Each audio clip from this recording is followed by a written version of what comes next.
जसं की मी तुम्हाला मागील व्हिडिओमध्ये सांगितलं होतं की आपला जो गोट आहे म्हणजे हा जो गोट आहे ना त्याच्या ही साईडला जास्त ऊन लागत असतं. आपलं ऊन ह्या साईडून जास्त येत असतं म्हणजे या पट्ट्याने असं. त्याच्यामुळे इकडनं ऊन जे येत असतं ते सर्वात जास्त फटका इथंच बसतो. या साईडून सावली असते त्याच्यामुळे या साईडचे कांदे जगलेले आहे बघा. मागील व्हिडिओमध्ये तुम्हाला तसं सांगितलेलं होतं सविस्तर. हे बघा या साईडून एक पण कांदा जगलेला नाही बघा, पूर्ण कडक झालेले.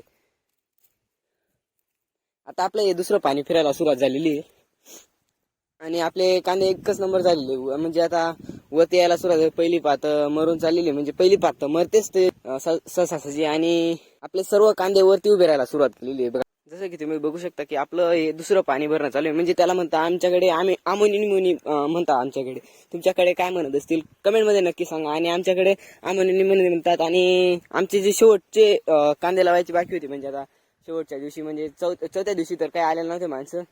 मग 5व्या दिवशी आले. त्यांचा काही कार्यक्रम अशा कारणाने त्यांनी सुट्टी घेतली त्या दिवशी.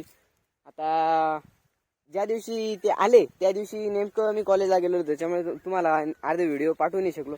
काय नाही, आपला जसा दिवस गेलेला होता तसाच दिवस गेलेला आहे का. त्या दिवसाचा पण शेवटचं त्या तिकडचं तुकडं बाकी होतं तेवढं लावलं गेलेलं आहे. आणि त्याच्या आधीच तुम्ही बघू शकता हे तुकडं आणि हे तुकडं सोबतच लावलं गेलं होतं. हे बघा याचे कांदे पण सारखेचे आणि याचे पण सारखेचे. आता आपल्याकडे ऊन तसं कमी झालेलं आहे आणि आपण जे गोट आहे म्हणजे एक साइड ऊन लागायचं तिथं मर झालेली तिथं पाणी आपण चितळून दिलेलं आहे. म्हणजे प्रत्येक वाफ्याला चितळून दिलेलं आहे. असं आपली एक ओळ झालेली आहे. आता एक ओळ पूर्ण भरून झालेली आहे. आता शेवटचं पाणी बाकी आहे आणि लगेच आपल्याला तिथं पाणी उलटून घ्यायचं म्हणजे दुसरी ओळ ही असणार आहे पाणी देण्यासाठी. धन्यवाद मित्रांनो, हा माझा संपूर्ण व्हिडिओ बघण्यासाठी. हा आपला 8वा ब्लॉग होता. 9व्या ब्लॉगकडे आपण लवकरच भेटू. धन्यवाद आणि जय श्रीराम.